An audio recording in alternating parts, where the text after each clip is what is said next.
Welcome back to the coin world. Old coin review and value, the ultimate destination for rare coin discoveries, numismatic treasures, and the hidden value in your pocket change. 1937, the United States was in the grip of the Great Depression's final stretch. Jobs were scarce, breadlines were long, people clung tightly to every coin they had. And yet, in the same year, the United States Mint quietly released a small copper coin, a 1-cent piece that would later become one of the most recognized and sought-after pennies in American history. This is the story of the 1937 Liberty Wheat penny, a coin that seems humble on the surface but, in certain rare conditions, can be worth thousands of US dollars. Let's uncover the history, rarity, and value of this Depression-era survivor. The 1937 penny is part of the Lincoln Wheat Cent series, first introduced in 1909. To commemorate the 100th birthday of President Abraham Lincoln. The design was created by Victor David Brenner,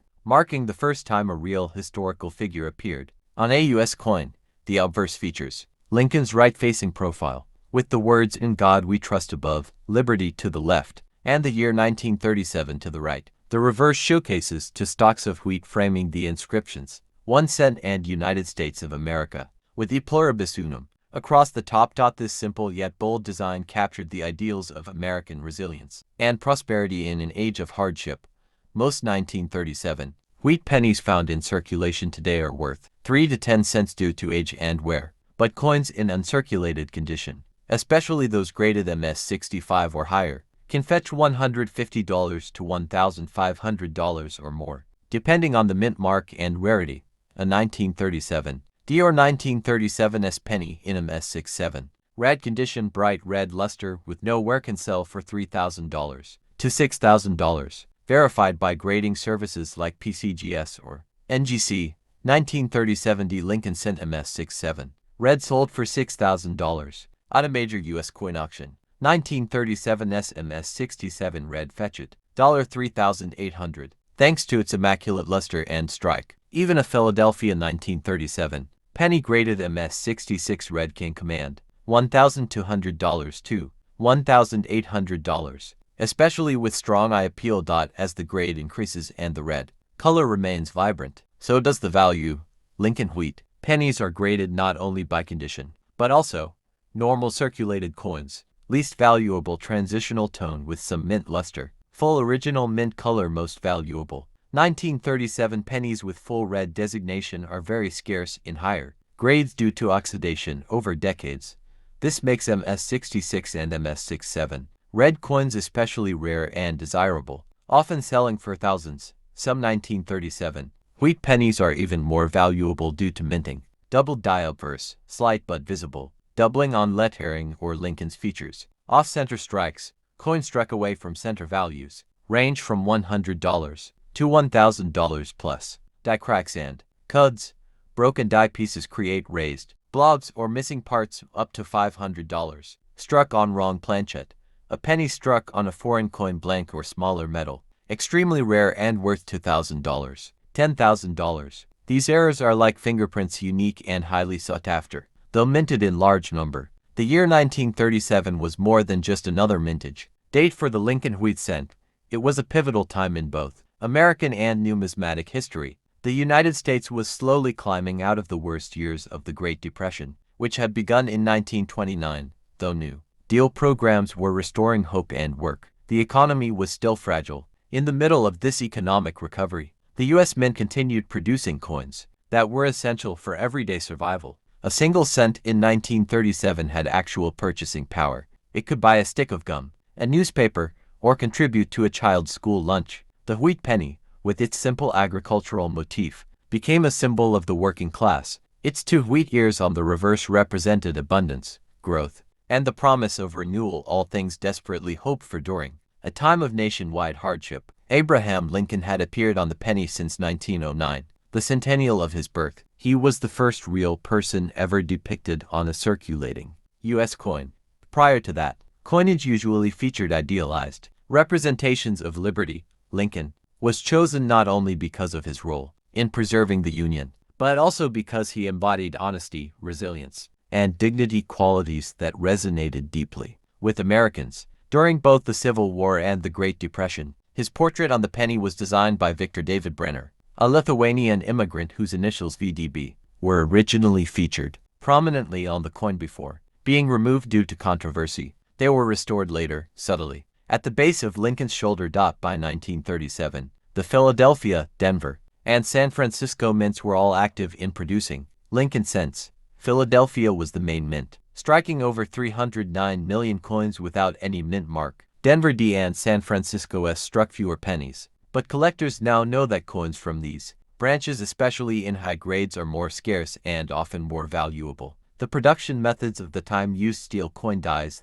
that wore down quickly. Quality control standards were not as rigorous as they are today. As a result, most 1937 pennies were unevenly struck, poorly centered, or showed fading detail, which is why well-struck examples in pristine condition are incredibly rare today. It's important to understand that few people in 1937 had the luxury of saving coins. The country was still suffering from the Depression. Every cent was needed for rent, food, or work supplies. Coin collecting was not a widespread hobby among working families. Only a handful of collectors or lucky children may have kept a few examples untouched. That scarcity of preserved coins is why mint state 1937 pennies with original red luster are so valuable today. They represent a moment in time when almost no one had the means or foresight to save them.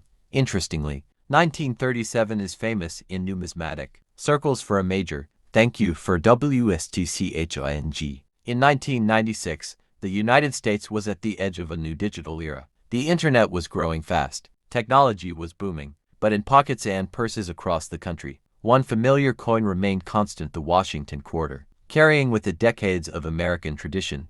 That year, over 1 billion 25-cent coins were minted. To most people, they were just change useful for parking meters, soda machines, or payphones. But hidden among those billions were a few coins so perfect, so rare, or so flawed in just the right way that they would one day be worth thousands of US dollars. This is the story of the 1996 Liberty Quarter Dollar, and how a piece of everyday money became a numismatic treasure.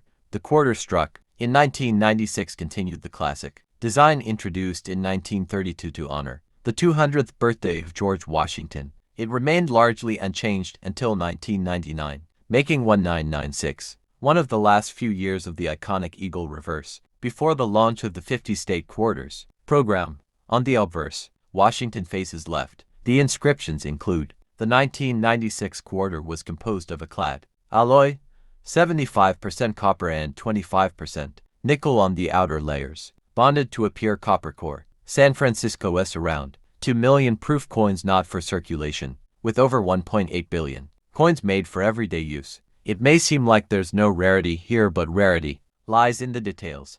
Most 1996 quarters in pocket change today are worn down. They show scratches, discoloration, and dull surfaces. But collectors prize quarters that are higher by PCGS or NGC, can fetch between $600 and $3,000, depending on the mint mark and overall population. As of now, very few MS-68 or higher 1996 quarters exist. That scarcity drives their value through the roof when offered at auction. The most exciting finds are error coins, mistakes during minting that collectors eagerly seek out. Known valuable 1996 quarter errors include off-center strikes. When the coin is struck off alignment, a 10% to 50% off-center error can be worth $100 to $700, depending on visibility and detail. Double die errors: these show slight struck on wrong planchet, coins struck on a foreign coin blank or on a nickel or dime planchet. These rare anomalies have sold for $2,000 to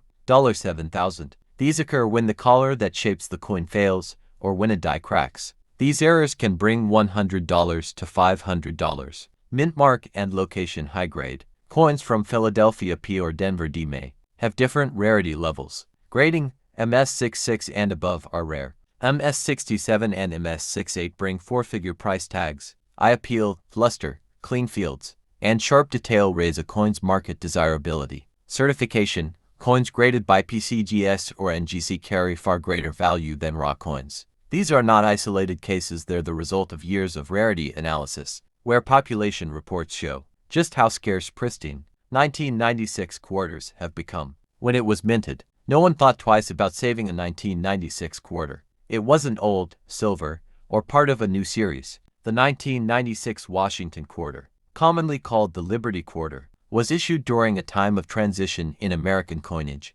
Though it retained the traditional Washington design from 1932, it marked one of the last years of a coinage era that was about to change forever. In just 3 years, the U.S. Mint would launch the 50-state quarters program. Starting in 1999, that shift would dramatically alter both the design and collecting culture of quarters in the United States. As a result, quarters from 1996 and earlier became symbolic of the old era, simple, traditional, and consistent. For this reason, the 1996 quarter stands as one of the final examples of the classic eagle reverse design. Though billions were minted, few were saved in pristine condition, making high-grade examples far more valuable now than anyone expected back in the 1990s. As taught by the mid-1990s, coin production was operating at high speed to meet the growing needs of an expanding American economy. Vending machines, coin laundries, payphones, and toll booths all required massive quantities of small denomination coins. The U.S. Mint at Philadelphia and Denver was striking hundreds of millions of quarters annually. This high-volume production meant lower quality control, especially for circulation strikes. Mint workers were expected to meet quota demands, not necessarily ensure the sharpest detail on every coin.